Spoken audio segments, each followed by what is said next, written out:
the rebels in the world stand up. If you're a rebel on the grind, you don't care what they mind. Welcome to the Brave Podcast. I'm your host, Connie Jacob.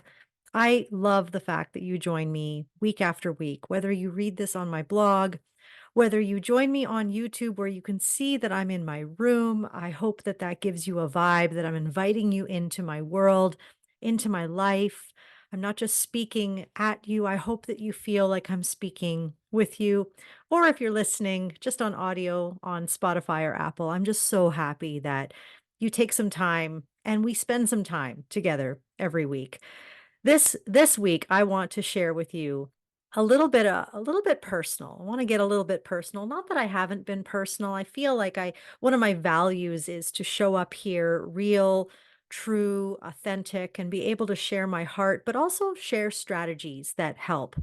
One of the things that I truly believe as somebody who has worked in resilience for many years is that we disconnect from people when we just focus on outward behavior and when we just focus on strategies. We need to come back to a human element of the way we live. Why do we do things the way that we do?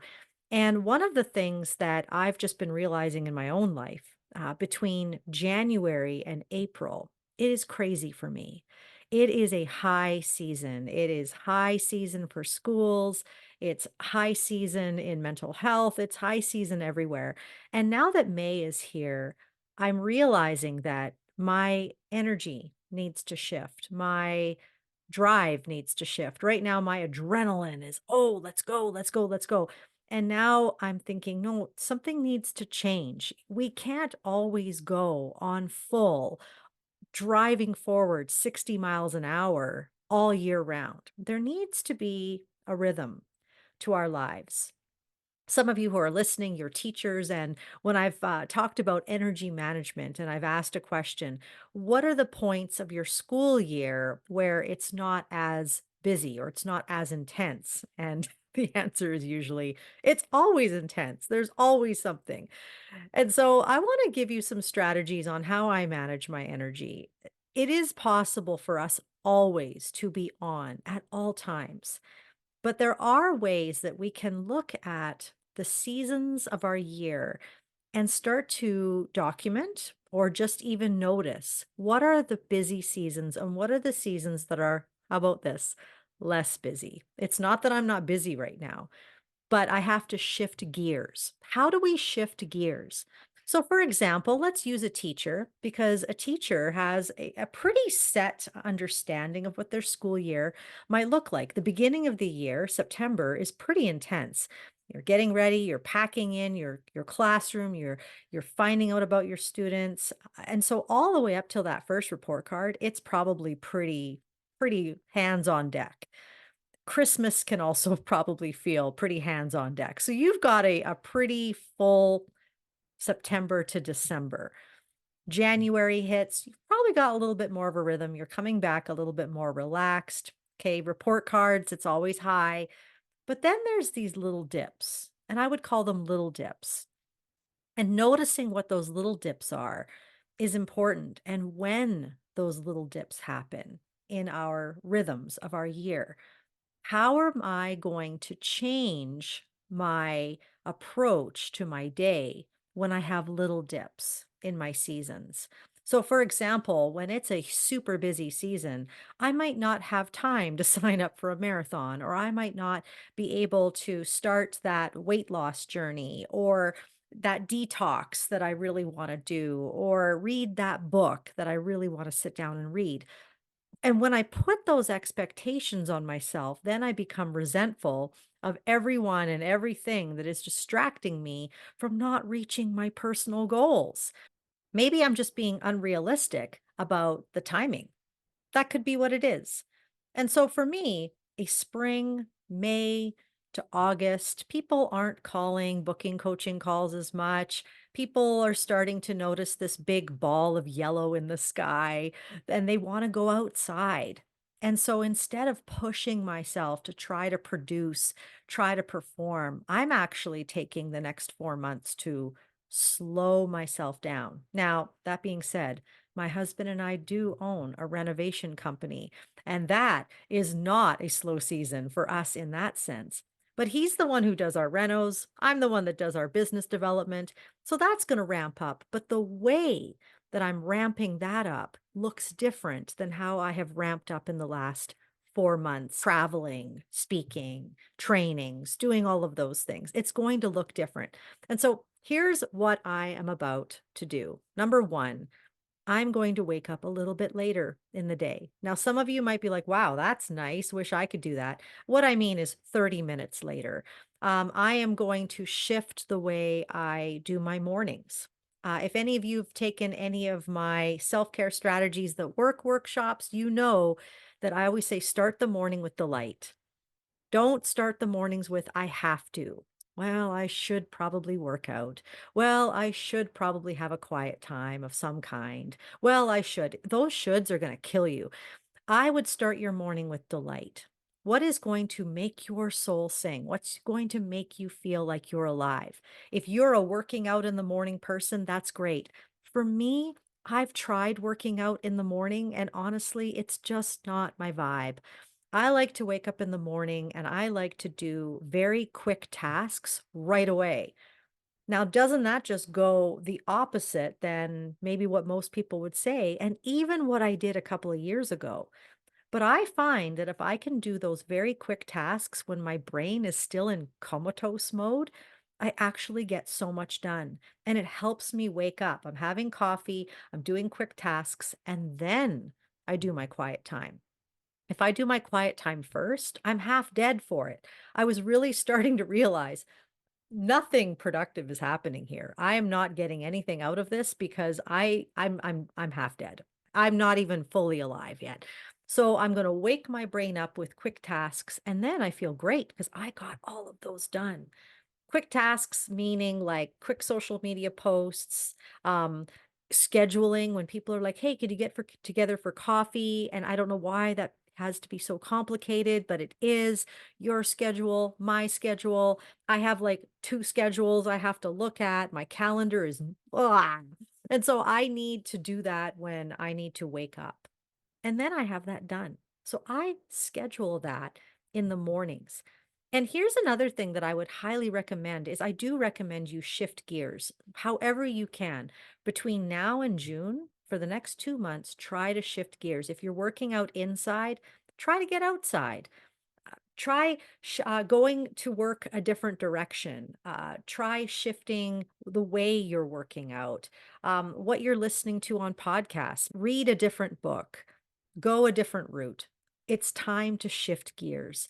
The shifting helps us, it disrupts our regular and it brings us into a place of delight. And so first step I recommend is the morning, make it a morning of delight. Do what delights your soul. Second of all, shift your gears. How can you shift a gear just to add something new? But if you add something, remember, you're going to need to subtract something. So for me, I have just started teaching dance again, and I'm so happy to do that. Dance for me is a real joy. But when I was teaching it on a weekly basis before, it became a job. It became something that I just did. And I actually lost a lot of passion for it because it was my job. And now bringing it back as a positive disruption is doing wonders for my soul.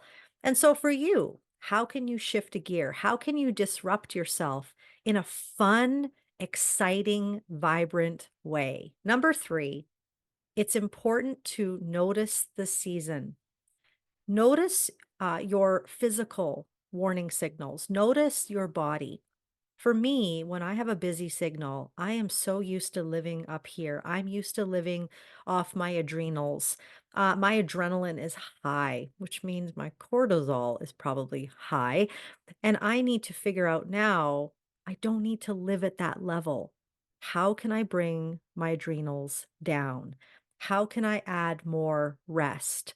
And I don't mean just rest, I mean working through rest. What does working through rest look like? Well, it means that I'm not striving, performing, producing. How can I have a season of more reflection, curiosity, wonder, creativity, reading, learning, rather than producing.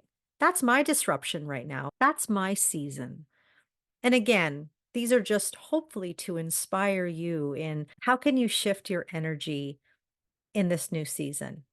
Every season of the year has a strength to it in your world. My world looks different than your world, but every season has a strength. In our renovation business, spring and summer is a strength because people want to get their renos done. They want their kitchen done now. Now they want their bathroom done. Well, this is fantastic. This is a great time for my husband and I in this realm of our business. When we know that, we can schedule time where it's an off season and we can readjust our rhythms. The strength of the season for me from January to April is schools are really looking for training. There's a lot going on. So that becomes a strength. The strength of spring and summer for me is that it slows down a little bit. And I can start to use that to readjust my approach. I don't have to go hard or go home. I can pace myself a little bit more. Teachers are huge on my heart. And so again, teachers might think, "Oh my goodness, no, there's no slowing down between May and June." But I do want to point out just specifically for teachers, the strength of your season in May and June is that now you have a rhythm, you have a flow, you know these kids. And these kids are our kids, even parents. We need to notice that at this point in the year, they need that disruption too. They need new rhythms. They need to be able to not have to go hard all the time. Everybody's wanting summer, everybody. And so you can use that to your advantage. And so, even not only just for yourself, but noticing the rhythms of your family, noticing the rhythms of your classroom, you can begin to start figuring out, okay, what does May and June look like here? How do I start the morning with delight with the people that I'm leading? How do I end the day? That was my last one is how do you end your day? Ending your day is so important because for my family and I, we like to watch a show. That's how we end our day. We might watch that with all of our family. It just might be my husband and I, but we just like to wind down. Some people like to read. Some people like to listen to music. Just sit there, figure out what feels really good for you to end your day and create a rhythm. Knowing when to stop working. Okay, so I am totally speaking to myself right now. I could work all the time. Uh, like yourself, my work never ends. It's always there. There's always another email. There's something else that I could do. And learning when to stop, learning that at 6 o'clock, I am going to shut off my computer. I have not perfected this. I am not great at this, but I want to be great at this because there does need to come a time when we turn work off. And spring is the perfect time to make this adjustment in our lives because there's nature to get to. It's a little bit lighter in the evenings. We can walk outside. We can do those things that delight our soul. I take dance classes in the evening. I How many dance classes have I missed because I'm like, "Oh, I should probably just finish this one last thing." Realizing again and again that that one last thing will be there tomorrow or when I get home from that dance class. It's not going anywhere. And I often put myself last and the things that would fuel me, that would add to my creativity, that would give me the boost inside of myself to be able to have the relational wellness that I want to have with the people I work with and my family could actually come if I just went to the class. And so I don't know about you. I wanted to share just really honestly about that one. That one is something I'm working on as a disruption for May and June is knowing when to turn work off. And so I hope some of these energy management, self-care strategies can get you to the finish line to the end of June. No matter if you're a teacher or a parent or whoever you are, every season has a strength. We cannot go full force all year round. Notice your rhythms. Notice when your rhythm slows and dance with that rhythm. And in the meantime, friends, keep being brave. All the rebels in the world, stand up. If you're a rebel on the grind, you don't care with their mind, hands up. They can't stop us or hold us back. We that new revolution.